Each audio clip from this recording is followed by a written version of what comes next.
MMA. En français, c'est l'art des arts martiaux mixés.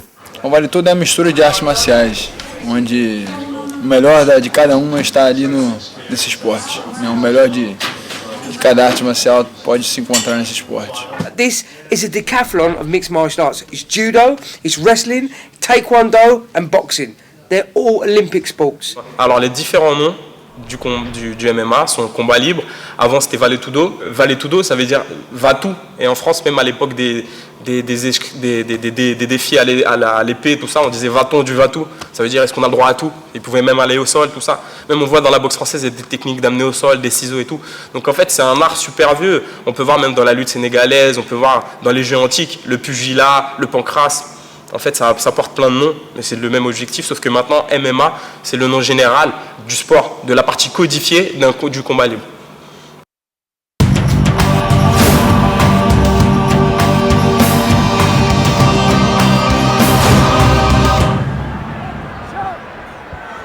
Le Gracie Jiu-Jitsu, c'est une technique de combat au sol qui a été amenée par une famille qui s'appelle la famille Gracie, Elio Gracie notamment, qui est parti du judo pour développer des techniques de soumission au sol. Comme lui, il était assez fin, assez menu, il n'avait pas trop de force physique, il a dû développer des techniques justement pour pouvoir pallier ce manque de physique, pour pouvoir justement battre les gens plus lourds. Ici, je vais passer mon bras par en dessous, je vais venir attraper son coude. Je vais légèrement tirer son bras pour libérer l'espace, pour pouvoir mettre mon pied et venir relever les méhanches et coller ma jambe contre son épaule pour l'empêcher maintenant de rentrer son coude. La seule façon pour lui d'enlever son bras, c'est de reculer. Là, il enlève son bras. Maintenant, pour éviter qu'il enlève son bras, je vais recouvrir avec ma jambe et mettre la pression avec ma jambe. Essayez maintenant d'enlever sans mes mains. J'ai quasiment pas besoin de mes bras, de mes mains pour faire la clé. Je n'ai plus qu'à passer ma jambe au-dessus de sa tête, mettre la pression, relever mes hanches. Je n'ai plus que maintenant, avec deux doigts, je peux venir finaliser. Il a développé deux grands aspects qui sont les leviers et le timing. Je transfère les poids, vous avez vu? Je pourrais, relâche les mains. En réalité, 90 kg. Est-ce que j'ai l'air de forcer? Même ma voix, elle ne change pas. Je lève, je sens le point d'appui ici, regardez. Je vais le laisser tourner dessus. Qu'est-ce que ça me donne? Le mouvement qu'on a vu tout à l'heure. Je gire, gatame, clé de bras, bras tendu. Généralement, ceux qui ne s'y connaissent pas, ils essayent d'enlever vos jambes en passant le bras à l'intérieur. Ça, c'est une erreur fatale au jiu-jitsu brésilien. Vous décalez le bras, comme si vous allez faire la clé. Vous levez les hanches et vous ramenez votre jambe par-dessus. Vous refermez. Vous avez ce qu'on appelle un triangle. Si je continue à fermer, vous avez vu? Je compresse avec son épaule sa carotide et ma jambe est ici. Donc en vérité, j'ai un étranglement sanguin et respiratoire en même temps. Le principe du jiu-jitsu brésilien, c'est sans blesser son adversaire, le soumettre, l'amener à la soumission. Je viens ici, j'attrape la manche. Une fois que je suis ici, je joue. Vous avez vu là? En fin de compte, qu'est-ce que j'ai? J'ai le plata. Il peut tourner, je le garde, je repars derrière et je la remets à l'attaque d'avant. Par exemple. Et là, je viens chercher, on lève, boum. Regardez. Hein? Et on repousse. Écartement. Très mal. Genou sur l'estomac, pareil, genou sur l'estomac. Il défend avec sa jambe, il relève ses jambes quand il veut me pousser. Ah bah, je change. Le cherry. Tout s'enchaîne. Tout s'enchaîne. Il n'y a jamais d'arrêt, jamais.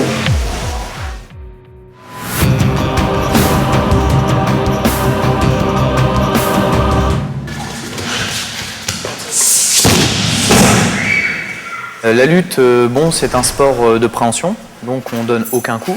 Le but, c'est simplement de gérer la force de l'adversaire, de gérer son poids de corps, un jeu d'action-réaction, tout ça pour finalement l'amener au sol dans une position de contrôle favorable.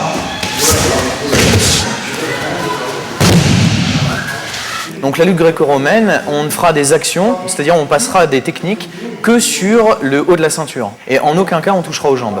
C'est la grosse différence en fait avec la lutte libre, où là on peut agir sur toutes les parties du corps.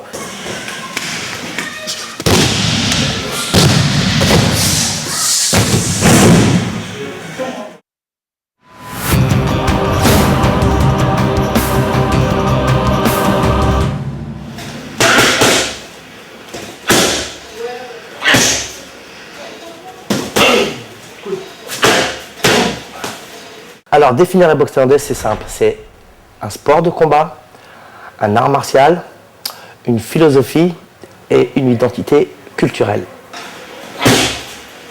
C'est tout en fluidité. Ça représente bien l'esprit du peuple thaïlandais. C'est très nonchalant et en même temps très fluide et très explosif. Le combat en boxe thaïlandaise, c'est vraiment l'efficacité absolue.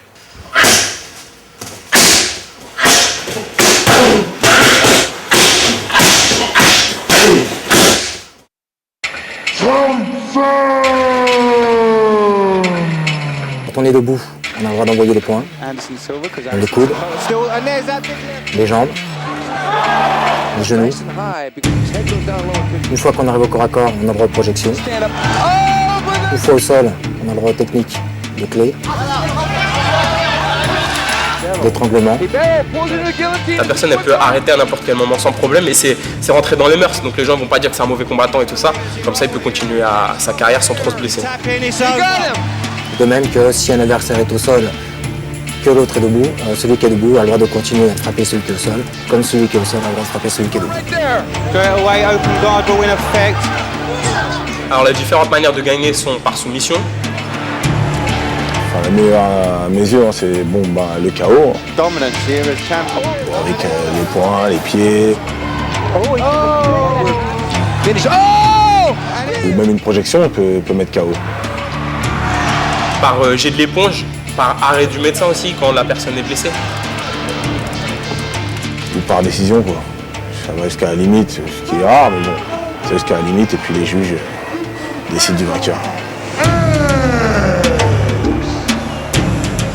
Too much respect floating about when someone says that. I think there could be, but at the same time, these guys are at a professional level. Luda shoots in. Pele with a knee to the head. Le principe de la cage fait que les spectateurs peuvent voir, nous on peut s'entraîner et on a un espace délimité. C'est juste ça. Il y a eu des accidents sur ring déjà, des gens qui sont tombés du ring. L'avantage de la cage, c'est qu'on ne tombe pas. I've got to be honest. I do too. Reed not only being the... Quem não conhece Vale Tudo tem um pouco de preconceito, né? Mas acho que a pessoa, quando começa a conhecer Vale Tudo, sabe que é um esporte, uma profissão, né? Muitos amigos meus não conheciam e falaram assim, pô, você luta, você é louco. E começaram a conhecer a luta, as regras e viram que é um esporte normal como os outros. People always ask the question, is mixed martial arts a so dangerous sport? Is it so, someone's gonna die? No. It's one of the most professional sports I've ever come across. La totalité des commissions athlétiques demande, on va dire, certains documents médicaux pour autoriser un combattant en fait, à être licencié. Ça fait qu'il faut faire une demande de licence pour pouvoir combattre. Donc en général, ce sont déjà les tests sanguins, HIV, hépatite B et C. Après, c'est le fameux test du fond de l'œil, voilà, qui est demandé dans beaucoup de sports, évidemment, où il y a des possibilités de choc au niveau, et de traumatisme au niveau oculaire. Ben, voilà, tout ça pour dire que c'est bien un sport comme un autre, quoi. Voilà. I've seen much more sort of serious injuries, especially in boxing and Thai boxing. The reason I say that is because in boxing they use heavier gloves. So, you know, one can argue that repeated trauma to the head actually does more damage than the lighter gloves that these chaps use. You know, they have short, sharp sort of injuries, which stops the fight very quickly before the fighter sustains too much damage. There's no standing count and there's no count on the ground. One concussive blow, if he's not in a position to defend himself, the fight's over. Gilbert Bell's done the job. Grant's got to get in there and intervene, and he does. Perfect time. I think that, you know, in many cases, mixed martial arts, the fights are actually less dangerous than some of these other contact sports. Et il y a toutes les structures autour pour qu'il ne se passe pas d'accident. Surtout, c'est ça qu'on a peur dans le combat libre, c'est qu'il n'y ait pas d'accident. D'accord, pour pas donner encore plus une mauvaise image, alors qu'on regarde dans d'autres disciplines, même la lutte, les mecs ils tombent sur la tête, ils sont paralysés, qu'il y a une fédération, c'est aux Jeux Olympiques. Je pense que le plus gros danger qu'il peut y avoir dans les combats, que ce soit d'ailleurs de boxe anglaise, tous les sports de combat de plein contact, c'est d'une part un mauvais matchmaking, c'est-à-dire des différences de niveau, et de deux, un arbitre qui est totalement incompétent.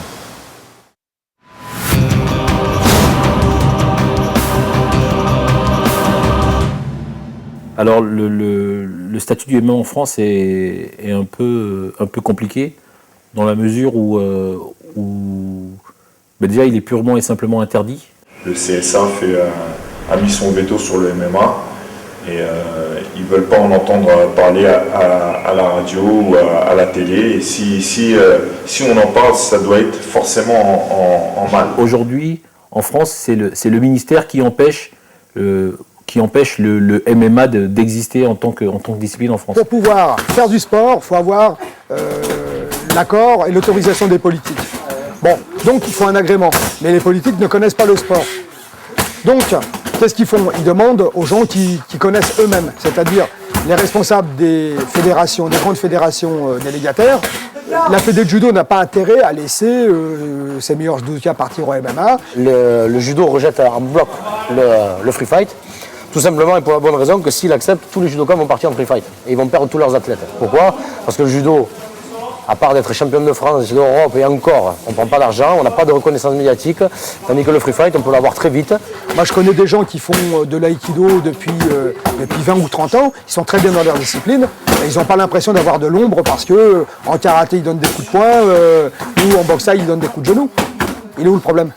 On ne va pas voler des pratiquants dans les autres clubs. Au contraire, il y a de plus en plus de pratiquants qui vont aller dans les arts martiaux traditionnels pour s'améliorer spécifiquement dans le combat libre. Je crois qu'il y a cette image et cette culture de dire il est au sol, il ne faut pas le frapper parce que s'il est au sol, c'est qu'il peut plus se défendre.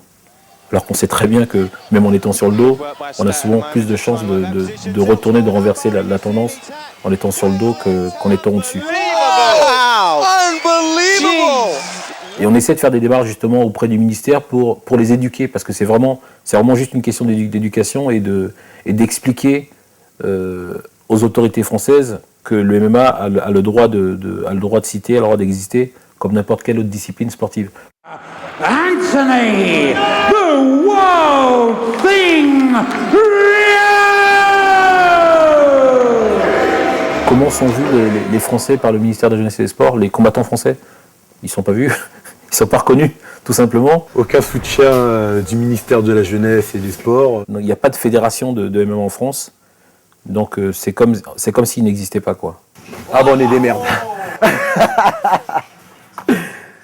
Il n'y a aucun free fighter français qui peut dire « Moi, je vis du free fight, j'ai besoin, je fais que combattre ».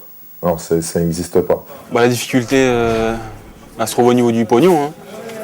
On n'en a pas assez, donc ça fait toute la différence. Après, on est obligé de travailler à côté. Donc, fatalement, on n'a pas trop le temps de s'entraîner et ça s'en ressent sur nos résultats, quoi. Malheureusement pour les sportifs, les combattants professionnels français, c'est plutôt vers l'étranger qu'on est tourné parce que pour l'instant c'est au point mort ici. Un des premiers combattants français à avoir gagné, c'est Mathieu Nicourt qui a gagné l'IFC.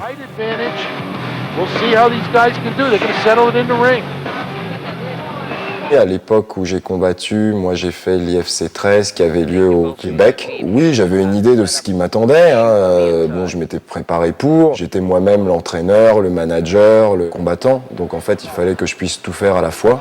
Et c'est vrai que c'était pas la meilleure situation, mais à l'époque, comme c'était les débuts du sport, on était obligé de fonctionner comme ça.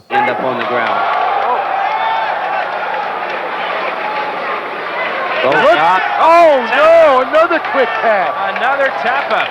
A quick reversal of fortune there with... Mais je crois que je réalisais pas vraiment en fait à ce moment-là. Bon, je réalisais un petit peu après, quand j'ai vu que les médias spécialisés commençaient à suivre un peu ce que je faisais. Et ça m'a fait bien plaisir de pouvoir être un petit peu utile à l'évolution du sport, quoi. Comme chacun sait, le MMA en France, c'est quasiment impossible. Donc notre seule alternative aujourd'hui, c'est de pratiquer une discipline qui s'en rapproche le plus. Et la seule discipline qui s'en rapproche le plus aujourd'hui, c'est le pancrace. Alors qu'est-ce que le pancrace? C'est un mélange de 3 disciplines, de la boxe thaïlandaise, de la lutte et du jiu-jitsu brésilien. Alors tout cela, bien sûr, sans frappe au sol. Maintenant, j'ai monté différents événements, dont l'Extreme Gladiator. Alors, le prochain événement aura lieu donc le 30 juin prochain. Donc, il aura pour intituler l'Extreme Gladiator 3 avec de gros combats en perspective, dont le main event de la soirée, l'ancienne génération avec David Baron et la nouvelle génération avec Johnny Frachet. Autant dire que ce sera explosif.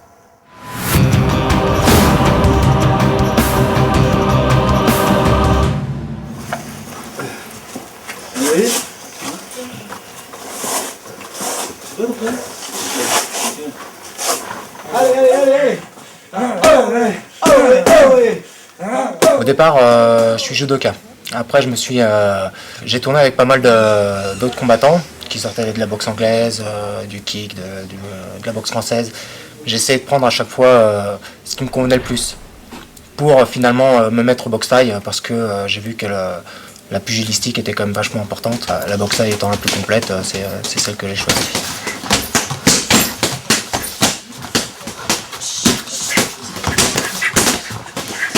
Je veux de la dynamique dans mes combats, je veux que ça soit explosif et que même quitte à tomber, je pense que c'est ce qui est intéressant. On n'est pas là que pour gagner un combat, on est là aussi pour faire du spectacle et je pense que c'est ce qui est intéressant dans tous les combats, quoi.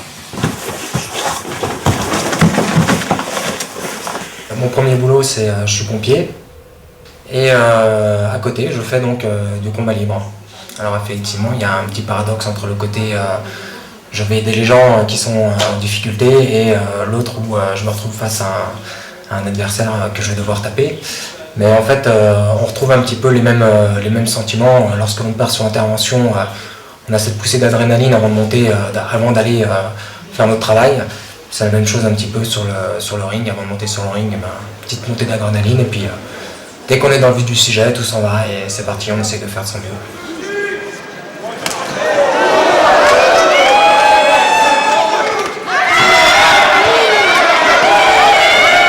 Ma détermination n'est pas dans l'extermination de mon adversaire. Si je peux gagner par un étranglement du bras, ce sera très bien.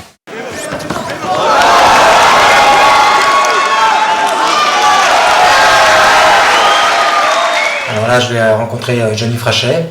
C'était un ancien membre de l'équipe. On était tout un groupe, puis assez disloqué. Maintenant, il fait partie de la BTT. Ça va être un adversaire comme les autres. Aucune rancune, rien. Ça va être, je pense, esprit sportif, et puis ça va bien se passer, quoi.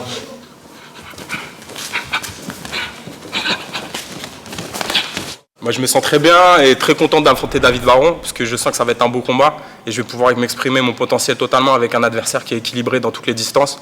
Son point fort, c'est plutôt son mental. Il est tout le temps calme, il a un très bon cardio. Il a un style non orthodoxe en boxe, mais à mon avis, ça commence à changer parce qu'il s'entraîne beaucoup à haute tension. Et puis après, il a un bon sol, il sort bien des soumissions. C'est un judoka, donc il a des bons contres de judo et tout ça. Voilà, il est assez complet. J'excelle nulle part, mais je pense être bon partout. Donc je vais prendre les choses comme elles vont venir, comme d'habitude. Moi, ça fait 3 mois que je me prépare, je connais tous tes combats, je connais tous tes points faibles. Je te communique comme si je t'avais fait. Tu vas être en galère contre moi. Je connais tout, comment tu marches, comment tu respires, comment tu récupères. On va faire un beau combat tous les deux, mais je vais gagner. T'es mon faire-valoir, mec. Super. Right. Super. Très bien.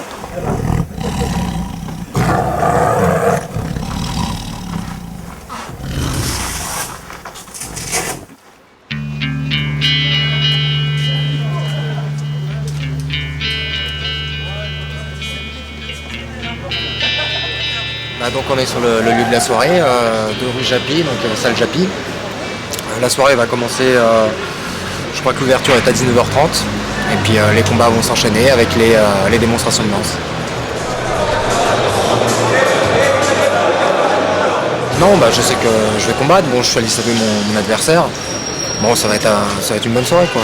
Je veux dire, je vais pas à la guerre, donc je vais pas me mettre une grosse pression non plus. C'est un combat, mais on va devoir faire de notre mieux. Mais bon, on n'est pas là pour s'entretuer, donc il n'y a vraiment aucune raison de se mettre une grosse pression, quoi.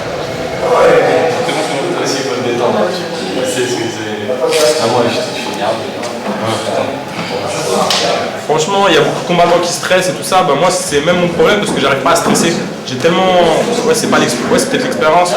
Je stresse pas en fait. Moi, je vais comme un entraînement. Et des fois, le stress, le stress, ça booste un peu vos capacités. Donc moi, j'ai besoin qu'on booste un petit peu à l'entraînement, mais je suis bien, je suis serein. Je connais mon adversaire, on se respecte, on est dans un état d'esprit totalement professionnel. Là, on est avec les entraîneurs, c'est une des premières fois. Donc ça va changer pas mal de choses dans l'échauffement, l'approche du combat et tout ça. On approche ça beaucoup plus sereinement.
adversaire très physique, très explosif, mais qui se fatigue assez vite. Vu la masse musculaire qu'il a, ça demande beaucoup d'énergie. Et du coup, c'est sur la longueur que je vais fatiguer. À fond, ouais, si je suis invité. J'ai envie de dire une réussite comme d'habitude, mais je pense que cette fois-ci un peu plus que les autres. Au niveau de l'affluence, je pense qu'on a dépassé les 1200 personnes, donc pour nous c'est plutôt positif. Une fois qu'on aura acquis une certaine notoriété, je pense attaquer des salles comme Coubertin, ensuite rebondir sur des salles comme Bercy, donc ça c'est l'objectif premier. Et puis finir, pourquoi pas, dans une dizaine d'années au Stade de France. Voilà, ça c'est l'objectif. Et sincèrement, j'y crois.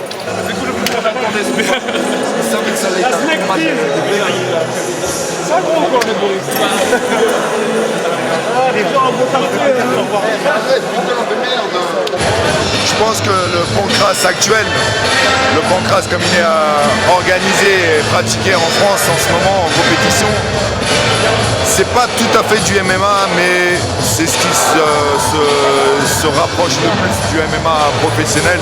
Le fait qu'il n'y ait pas de coup au sol, ça change quand même pas mal les données du problème. Et c'est clair que le MMA, ça me correspond plus.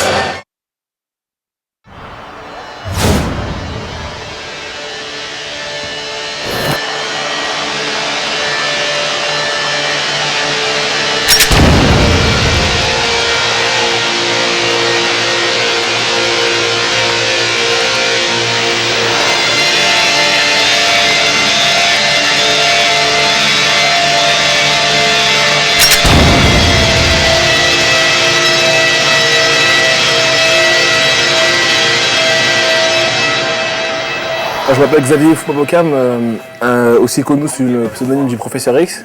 Je suis compétiteur professionnel en combat libre.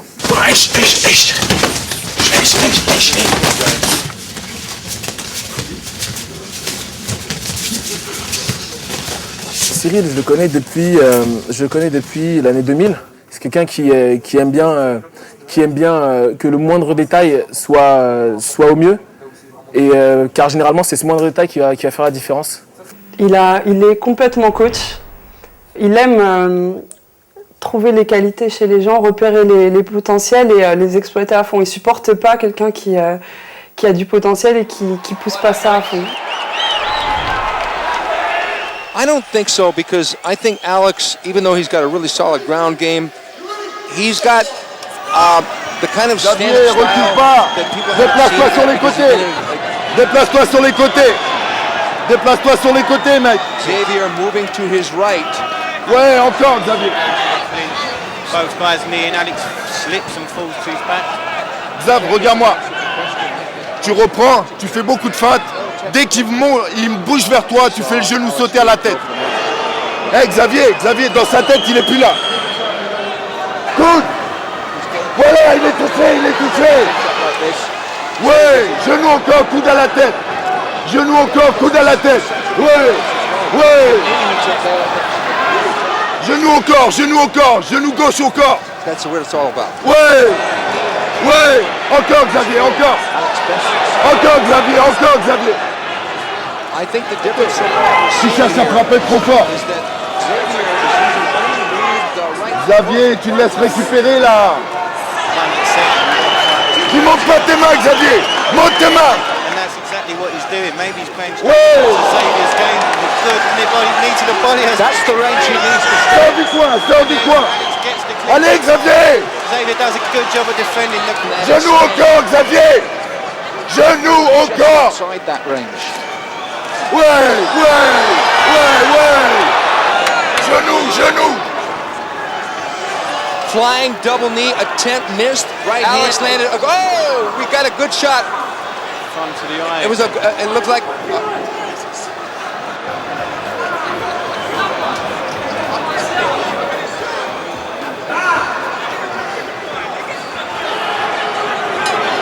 He didn't throw it. There is the possibility. And we have a unanimous decision in favour of Xavier Foupabokam, the Professor X.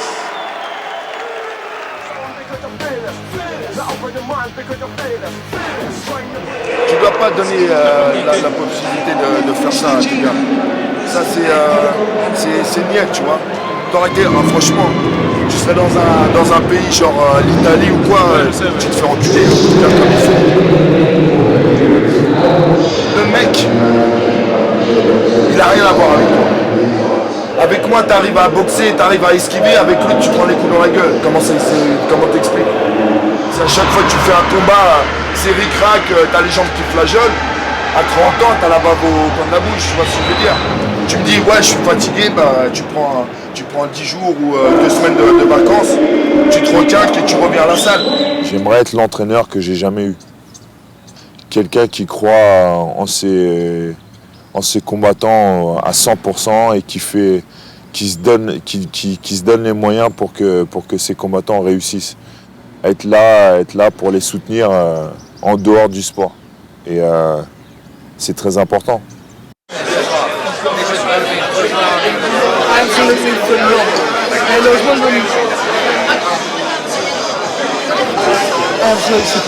En Angleterre, au Brésil, au Japon, en Russie, peu importe où tu vas, les supporters de MMA, les fans de MMA vont toujours supporter les combattants locaux. Et en France, il y a plutôt une tendance inverse. On va supporter l'étranger plutôt que le français. C'est un peu déroutant pour les combattants français.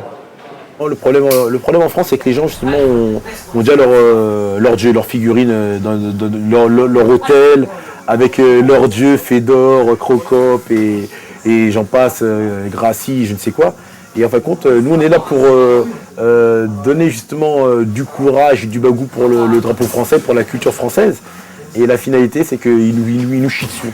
C'est toujours les gens qui sont derrière leur clavier, qui ont toujours les meilleures techniques au monde, ce sont les fins tacticiens, mais ils ne sont jamais exposés au danger.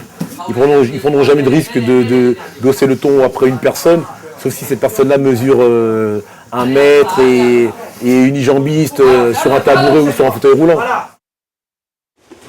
On combat tous les deux, Xavier et moi, Professeur X et moi, le 21 avril, donc dans même pas 10 jours. J'ai repris il y a 1 mois et demi pour la préparation de ce combat.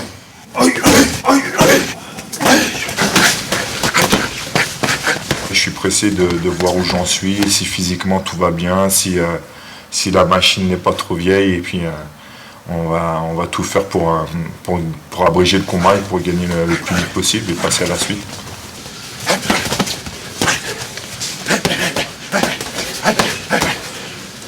Changer.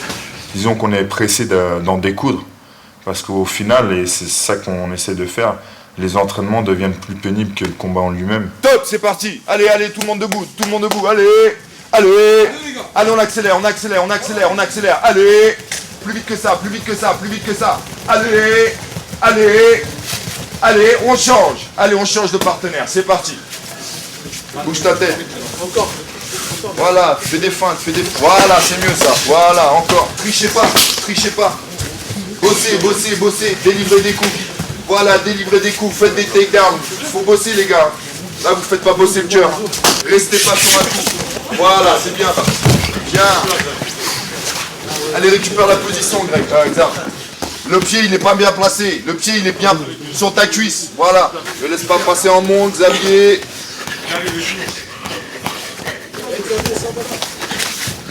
Voilà. Allez, encore.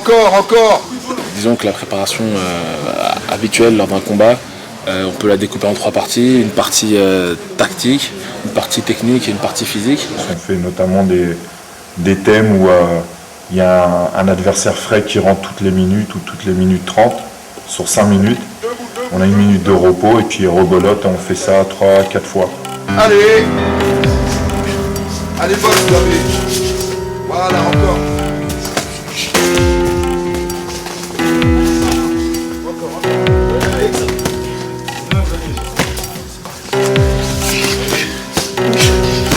Allez, debout, Zap.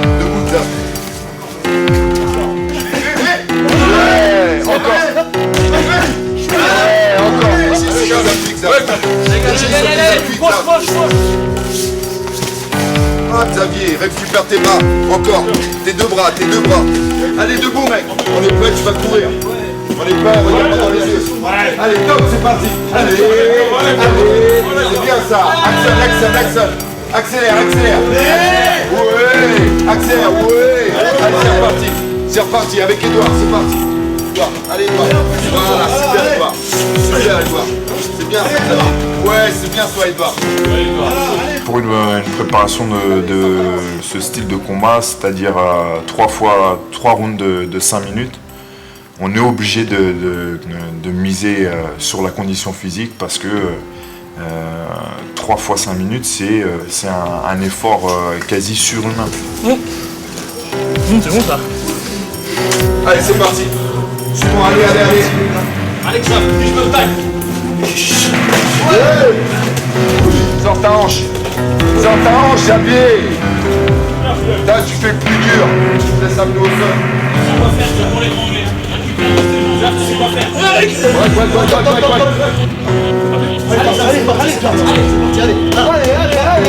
6, passe les épaules, recommence, passe les épaules.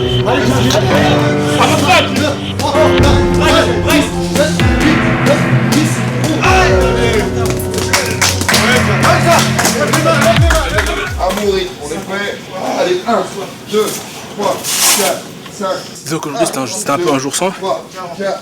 J'étais un peu fatigué, j'ai pas bien dormi. Et puis bon, en même temps ça fait mon 3e combat d'affilée, enfin 4e en 5 mois.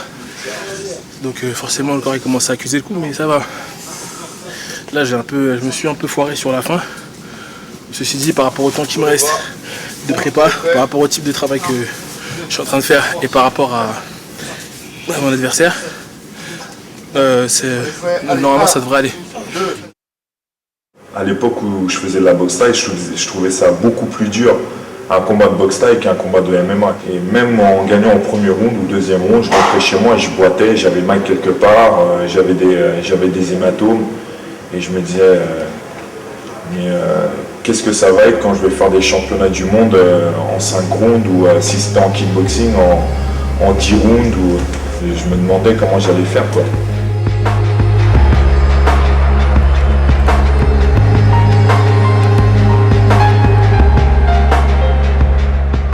Ceux qui regardent en dehors, quand ils voient la boxe thaï, ils disent merde, waouh, c'est dur ça. Moi, la boxe thaï, ça me paraissait tout à fait normal. Les gens pratiquaient tous les jours. Aujourd'hui, j'ai pas peur de le dire. Les 3/4 des fois que j'ai monté sur le ring, je me disais mais qu'est-ce que je fous là? Qu'est-ce que je fous là et comment je serais bien à la maison à mater un film? Je pensais beaucoup à la mort. Et c'est ça qui pas m'obligeait, mais qui me poussait à m'entraîner encore plus parce que je voulais pas mourir sur le ring. Et je sais pas si tu comprends, mais c'est un moyen pour moi c'est une motivation. La mort, je pensais beaucoup à la mort et je la mettais pas de côté. Elle était là. Je savais qu'on pouvait sur un ring. Quand tu montes sur un ring, tu peux mourir. With that left low kick and Nilson Castro taking a left hook right there. It's over. Again. Wow, can you believe it? Can you believe this, 3 man? in a row. Amazing. That's Curtis. the hat trick, guys. Curtis Stout has to keep flexible. And there it is, he's turning it for the Kimura. Kimura. Good right hand. Shot. On the left as well. Looking to blast, Daly knows he's coming. Pour moi, cette technique, les gars, ils sont super entraînés, bien préparés dans toutes les disciplines. Les limites, elles sont toujours repoussées de plus en plus loin. Donc pour moi, la boxe thaï, c'est un sport dur. Et ça, pour moi, c'est encore plus dur. Aucun moment d'inattention, ils sont vraiment concentrés à 2000%. Et il y a presque une certaine peur qu'on sent. Pas la peur où le mec il va s'enfuir, mais la peur de se faire défoncer, parce que c'est quand on se fait toucher, là, il n'y a pas de cadeau. Mark Weir as he goes down. It's all over. How quick was that? Wow! Là, effectivement, je trouve que c'est violent. Mais ceci dit, en tant que combattant, j'aimerais bien y goûter quand même. Standing battle, and it looks like that's what we're going to have. Oh, Saul got caught coming in. And Saul going for the takedown. Oh, Quand j'entre dans la cage, quand j'entre dans un ring, pour affronter un adversaire, j'affronte un adversaire quel qu'il soit. Après, ça rien n'empêche qu'on soit amis dans la vie. Au moment d'entrer dans la cage, on sera adversaire. Of course, it's more than possible to be friends and fight. This is business. It's nothing nasty. Okay, that's it, cool. Policeman time! punishment time! Yeah! Oh, yeah, baby. I'm going to show you it's punishment time! Would you like to be spanked? I'm going to spank you. Today, I give you punishment. Oh, yeah! Woo!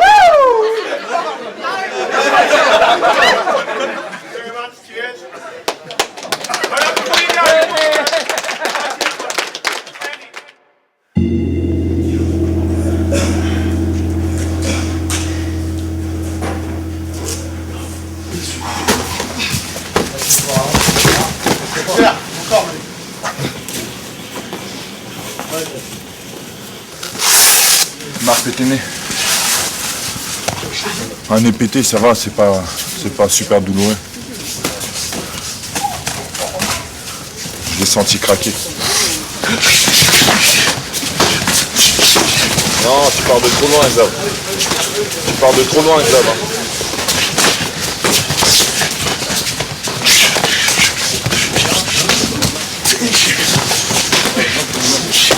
On arrive en fin de préparation. C'est la partie la plus dure de la préparation, c'est la dernière semaine. Break, On met le turbo et c'est pour ça qu'en fin de préparation, on est bien fatigué. Donc on est pressé d'arriver au combat pour tout lâcher, pour tout donner et puis rentrer chez nous avec la victoire si tout va bien. J'ai mal partout. Ah non. Non. Là, je crois. Là, Là, j'ai pas mal. Pourquoi j'ai pas fait du foot? Non, me blesse pas, parce que toi, t'as un peu de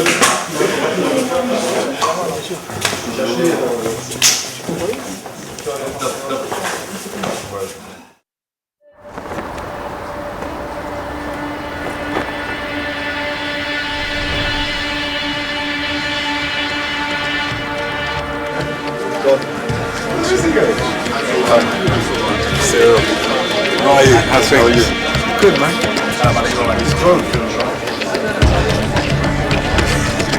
This open guard attack will last until the standing fighter goes to ground or the down fighter stands back up. Okay, the open guard rule. If a down fighter is in a position to defend or avoid an attack from a standing opponent, and that means he'll be on his back with his legs facing the standing fighter, not having been knocked down with a concussive blow, the standing fighter can now stomp and kick to the body and head of the down fighter. Mon adversaire, tout ce que je sais de lui, c'est qu'apparemment il a 3 victoires au Cage Rage Contender. Puisque je connaissais pas du tout, j'avais cru aussi hier que son style ce serait plus la boxe debout, la boxe anglaise. Xavier waiting at 82 points. Punishment time! Yeah!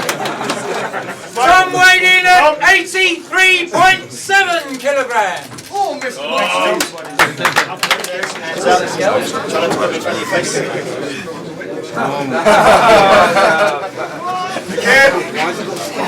Ouais, une petite provocation, comme d'habitude. Il m'a provoqué, il a mis des lunettes, un truc à 2 balles. Mais bon, je suis assez coutumier du fait, c'est arrivé un certain nombre de fois que mes adversaires me provoquent. Le seul truc, c'est que ça leur a jamais porté chance en fait. Our opponent tomorrow is Professor X, Xavier Fupapoken.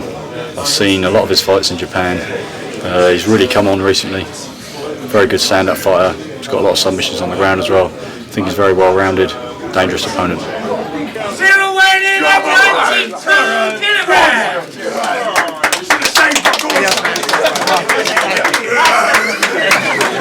Je combats contre Ryan Robinson.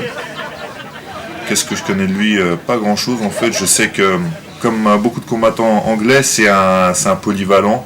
Il n'a pas vraiment de spécialité, mais il s'entraîne vraiment dans l'esprit MMA, un peu dans tous les secteurs. Yeah, my name is Ryan Robinson. I'm fighting out of London, England, and I'm fighting Cyril Diabate. Excellent stand-up, Muay Thai skills. Sometimes unpredictable, very tall. Quite okay floor. Should be okay. Should be a good fight.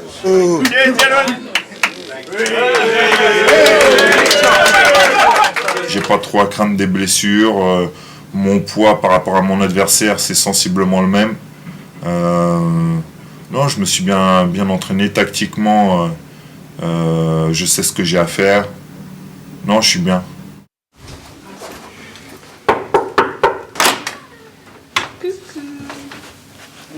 Bah, là, c'est ma première fois que je le vois combattre en live, parce que je l'ai vu sur vidéo. Donc c'est forcément pas pareil. Là, je m'attends vraiment à plein de choses. Et il y a toute une dimension que je ne connais pas, en fait. Et je sais pas encore quelle sera ma réaction. De l'eau. Ouais. Ça fait passer. Moi, je me sens à quelques heures du combat, je me sens bien, reposé, confiant. Ouais, je suis bien. On va essayer d'être dans la cage. C'est un moment où je deviens un peu, un peu moins sociable que d'habitude, un peu moins accueillant. Je parle un peu moins. Puis voilà, quoi. Mais bon, c'est cool, hein. C'est vrai. Là, on va partir de l'hôtel. On a fait nos sacs. Donc là, pour l'instant, on va s'installer dans les vestiaires. Après, on va faire un pré-échauffement et puis se mettre dans l'ambiance, quoi.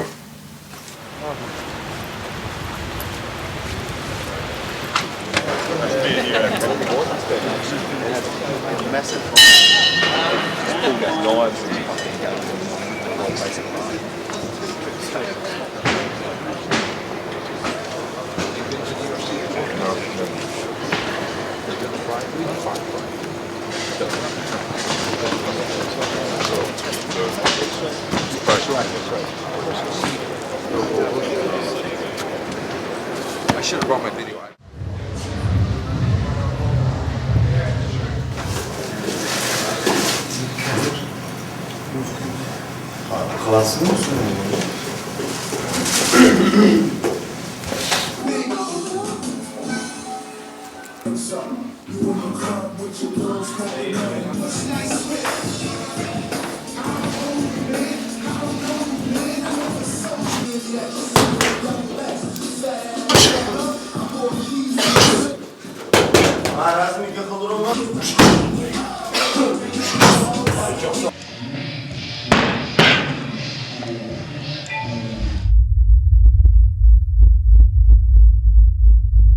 Saw in that previous replay, Daly Etta punch with seemingly no effect, didn't he? And it was a good solid shot.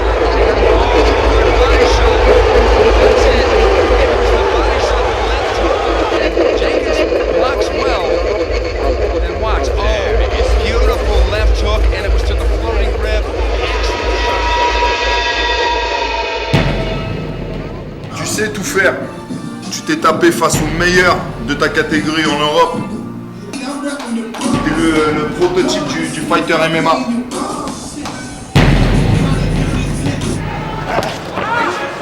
They're kind of throwing single shots. They're not doing any feel-out shots, any jabs or anything. That's it! That's it! It was a spinning fist knockout by Abdul Muhammad Nurmagomedov. And I just say, that's one of the things that Michael Biggs is famous for. The spinning back elbow. That was unbelievable. Wow.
when they were just waiting there and Tom Kong Watson did his little thing. If I was James Thompson, I'd think about painting and copywriting that little move.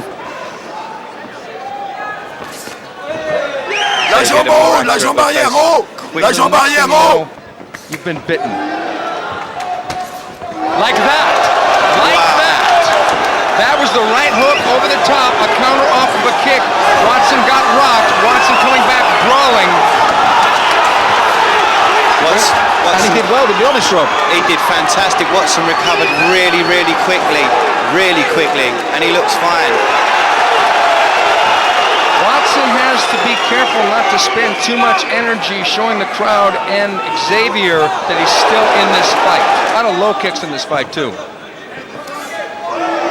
I'm very impressed and always impressed by Xavier's movement. Hence, in the process, look at that. It was a flying knee attempt. Tom tried to counter, and Xavier with a Superman punch over the top.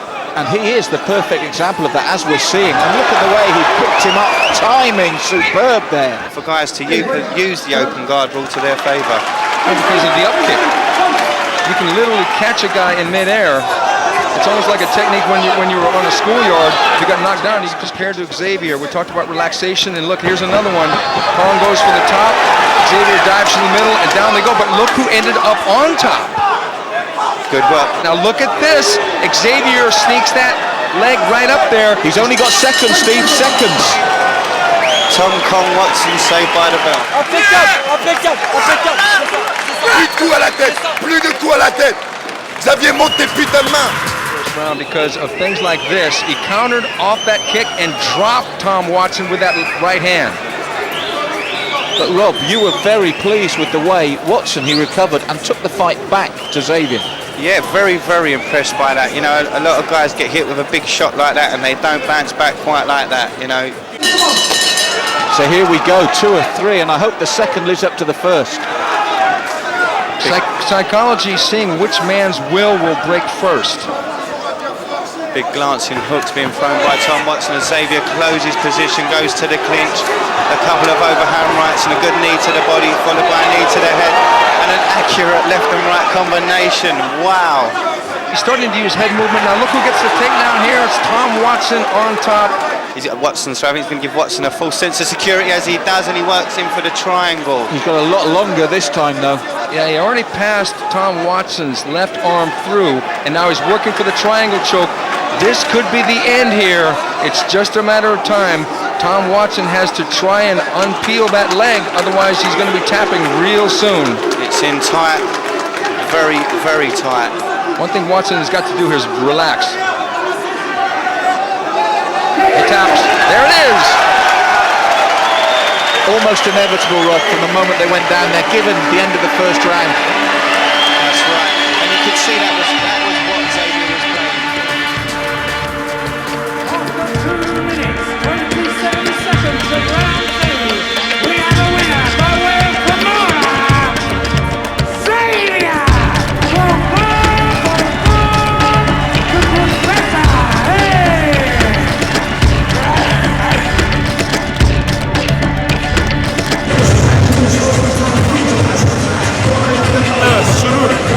J'étais raide par la pression, c'était bizarre. J'ai vu. En fait, le vrai truc, c'est que au tout début, il m'a touché hasardeusement, bizarrement. Et dans tout le combat, je l'ai vu dans le double en fait. Là encore, je vois pas très clair. Et donc, ça m'a un peu handicapé, mais bon, je vais boxer comme ça. C'est pas grave. Good luck. Good luck, man.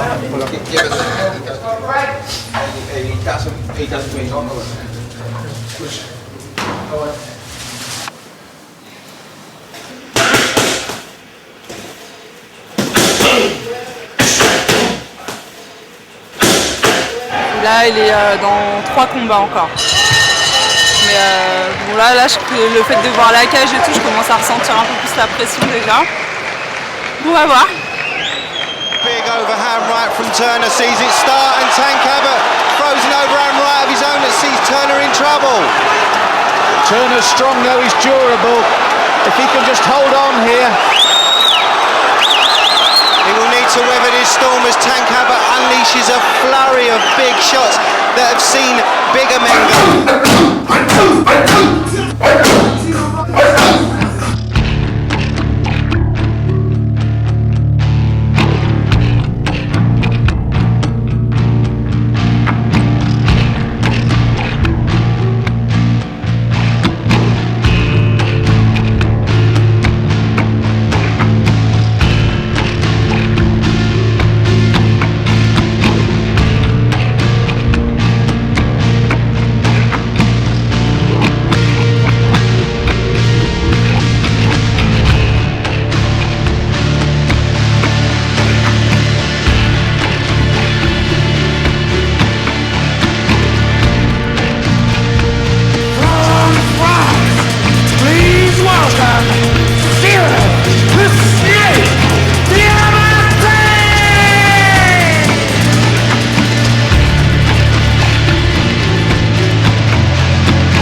arguably one of the best, if not the best light heavyweights in the world. So both guys want to really get back on the saddle here with a win. And Rob, the light heavyweight scene at Cage Rage is a very competitive one, isn't it?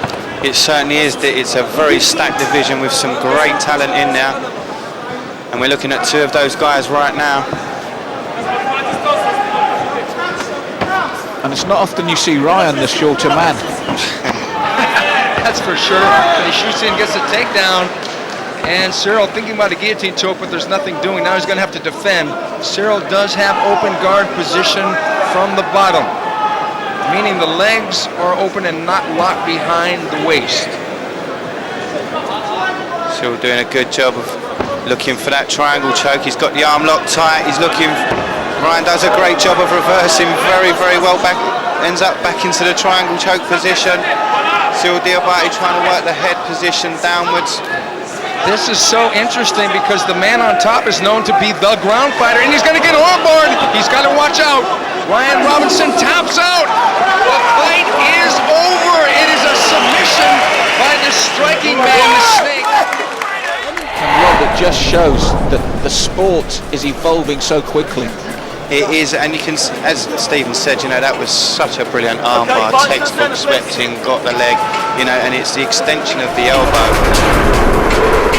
Ladies and gentlemen, after 1 minute 16 seconds of round one, we have a winner by way of armbar, Cyril the Snake Diabate!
Thank you.